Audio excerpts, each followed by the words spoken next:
हरिओम प्रिय दर्शकों, यदि आपकी मिथुन राशि या मिथुन लग्न है तो इस वीडियो को बहुत ध्यान से देखिएगा, समझिएगा। इस वीडियो में हम समझने वाले हैं कि ये जो महापरिवर्तन होने जा रहा है सूर्य का 14 जनवरी 2025 को, तो ये महापरिवर्तन आपके जीवन में क्या परिवर्तन लाएगा, क्या प्रभाव मिलेगा आपको, ये सब कुछ विस्तार से समझेंगे। वीडियो को पूरे ध्यान से समझिएगा। सबसे पहले हम समझेंगे ग्रह स्थिति को, फिर क्या प्रभाव मिलेगा और फिर उपाय क्या करना है। तो ग्रह स्थिति की बात करें तो 14 तारीख को जब सूर्य का परिवर्तन होगा, ये मकर राशि में होने जा रहा है। ये शनिदेव की साधारण राशि है। शनिदेव इस समय अपनी मूल त्रिकोण राशि कुंभ में गोचर कर रहे हैं और ये परिवर्तन लगभग 1 महीने के लिए होने वाला है, यानी कि 12 फरवरी तक सूर्य यहीं पर रहेंगे।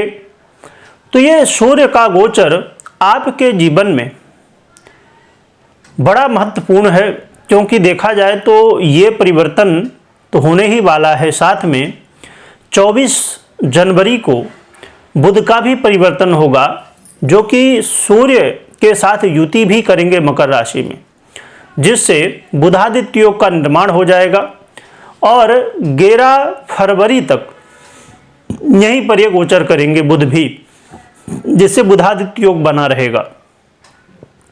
और सूर्य, देवगुरु बृहस्पति, मंगल और केतु, इन 3 ग्रहों से दृष्ट भी है। तो देवगुरु बृहस्पति की दृष्टि तो अपने आप में श्रेष्ठ है। मंगल की दृष्टि की बात की जाए तो मंगल इस समय पीड़ित अवस्था में, नीच अवस्था में है, वक्री अवस्था में भी हैं। परंतु सबसे ध्यान देने की बात है केतु की दृष्टि को, क्योंकि जब सूर्य और केतु की युति होती है उसे ग्रहण योग कहा जाता है। परंतु यहाँ पर युति तो नहीं है, परंतु दृष्टि संबंध है।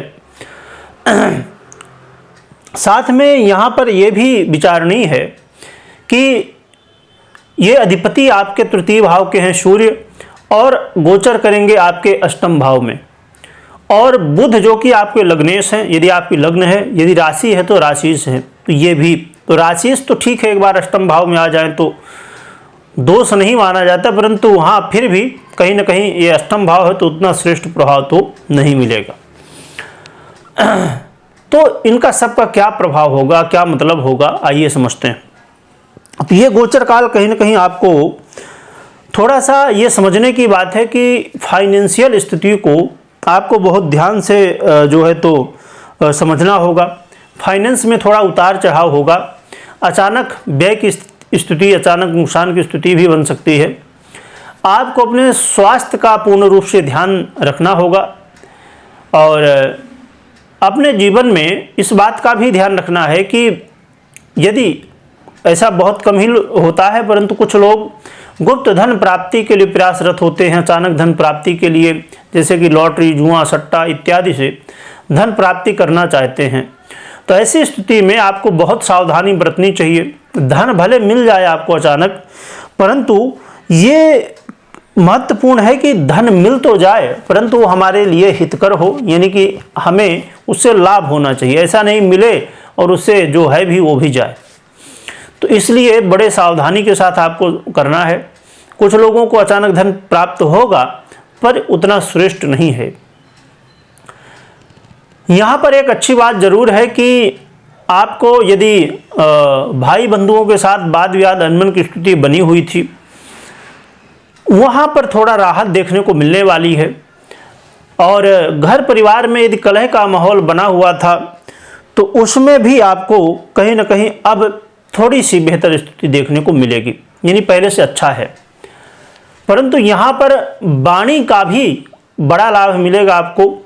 वाणी से संबंधित यदि समस्याएं थी, वाणी से संबंधित मतलब ये कि जैसे छोटी छोटी बातों को लेकर किसी से वाद विवाद हो रहा था, शत्रु लोग बन जा रहे थे, है ना, तो ऐसी चीज़ें, आप कहीं इंटरव्यू दे रहे हैं, कहीं किसी से मीटिंग कर रहे हैं, कुछ बात कर रहे हैं, पर वो फाइनल नहीं हो पा रहा है, तो प्रभाव कहीं ना कहीं वाणी का आपके रहता है काफ़ी ज़्यादा। तो इसलिए वाणी से संबंधित क्षेत्रों में आपको लाभ मिलेगा। यहाँ पर एक बात जरूर ध्यान में आपको रखनी होगी कि चाहे कुछ भी हो जाए, आपको जो है तो तंत्र मंत्र इत्यादि में इन सब चक्करों में नहीं पड़ना इस समय, क्योंकि इन सब चक्करों में पड़ेंगे तो फंस जाएंगे। क्योंकि पहले भी, आज भी और हमेशा ही ये चीज़ें रहने वाली हैं। हमेशा सही और गलत दोनों चीज़ें रही हैं, यानी कि सत्य असत्य दोनों। आज भी तंत्र मंत्र इत्यादि है और उसमें बहुत कुछ एक अलग दुनिया ही है वो, परंतु उसमें भी कुछ लोग ऐसे हैं जो वास्तविकता में तंत्र मंत्र आदि का ज्ञान रखते हैं और उसके प्रभाव भी होते हैं। और ऐसे लोग जो कि लोगों के हित के लिए तंत्र मंत्र का प्रयोग करते हैं। पर कुछ लोग आज भी हैं जो लोगों के अनहित के लिए तंत्र मंत्र का प्रयोग करते हैं, या तंत्र मंत्र के नाम से फंसाया जाता है ना। तो हर तरह के लोग हमेशा रहे हैं, आज भी हैं।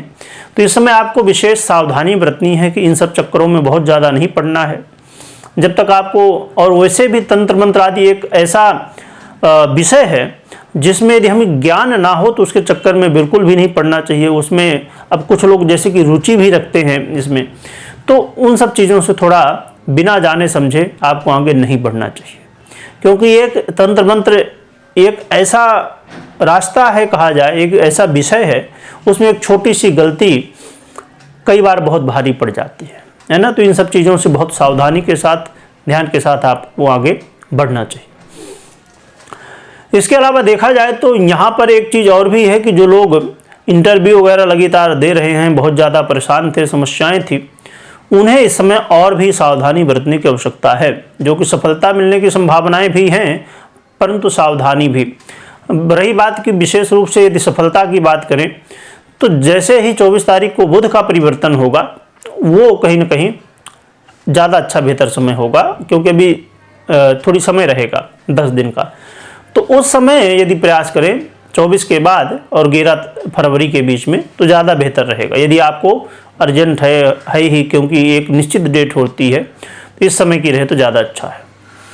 इसके अलावा ये भी देखेंगे कि जीवन में अचानक बहुत सारे ऐसे प्रश्न जो आपके मन में उठ रहे थे और उनके जवाब नहीं मिल रहे थे, तो इस समय उन सवालों के जवाब भी आपको मिलने शुरू हो जाएंगे। यानी कि व्यक्ति किसी न किसी विषय में रिसर्च कर रहा होता है, व्यक्ति किसी न किसी विषय के बारे में जानना चाहता है, तो ये जो आपकी जिज्ञासा थी, तो ये इस समय शांत होगी। और देखा जाए तो ये जो सूर्य का परिवर्तन है तो बहुत श्रेष्ठ नहीं है। हाँ, ये ज़रूर है कि आपको इतना ज़्यादा समस्याएं भी नहीं देखने को मिलने वाली हैं, परंतु सावधानी भी बहुत, खासकर फाइनेंस को लेके आपको विशेष सावधानी बरतनी चाहिए। तो और एक बात और भी बता दूं कि इसमें डरने की आवश्यकता नहीं है, क्योंकि हमने यहाँ पर एक ग्रह की चर्चा की है, अन्य ग्रह आपको अच्छे फल भी दे रहे होंगे। अब जैसे यहाँ पर समझा जाए कि जैसे 24 तारीख से बुध भी आ जाएंगे, जो कि आपके राशि से, यदि राशि है, लग्न है तो लगने से, तो ये आपका बहुत सपोर्ट करेंगे। और आपको ये जो मैंने चर्चा की, तो इसमें नुकसान की जगह बेनिफिट भी करवाने की कोशिश करेंगे। तो यदि आपकी जन्म कुंडली में अच्छी स्थिति में है, ये बुध महाराज बहुत मजबूत स्थिति में है, सूर्य अच्छी स्थिति में है, तो आपको अच्छे फल मिलेंगे। फिर आपको चिंता की आवश्यकता नहीं है। पीड़ित हैं तो फिर थोड़ी सी चिंता रखने की आवश्यकता है। और रही बात की कोई भी निर्णय आपको लेना है, चाहे अच्छा हो, बुरा हो, जैसा भी हो, तो पहले जन्म कुंडली का विश्लेषण करिए, करवाइए, इसके बाद ही निर्णय लीजिए। क्योंकि ये गोचर है, गोचर अधूरा होता है बिना जन्म कुंडली का। रही बात उपाय क्या करना चाहिए, तो उपाय के लिए एक तो भगवान भूर्ण भास्कर की आराधना करिए, अर्घ्य दीजिए, पूजा करिए। जैसी भी आराधना आपको ज्ञान हो वैसा कर सकते हैं। सबसे सरल है अर्घ्य देना, भगवान को प्रणाम कर सकते हैं। सूर्य नमस्कार आदि आप कर सकते हैं, उससे स्वास्थ्य लाभ भी आपको होगा। इसके अलावा आप कहीं आसपास देखिए, यदि भगवान शिव का मंदिर हो तो वहाँ जाके भगवान शिव की पूजा करिए, आराधना करिए। इससे आपका कल्याण होगा, आपको और भी अच्छे परिणाम देखने को मिलने वाले हैं। तो ये उपाय आप कर सकते हैं। और धैर्य के साथ, कोई जल्दबाजी नहीं, जो भी करिए बहुत धैर्य के साथ करिए। और कुछ भी देखिए, व्यक्ति अपने जीवन में जो भी करता है उसी का परिणाम आज है, तो निर्णय ही सबसे महत्वपूर्ण हुआ करता है। तो निर्णय लेते समय बहुत सावधानी आपको रखनी है। वीडियो देखने के लिए बहुत बहुत धन्यवाद।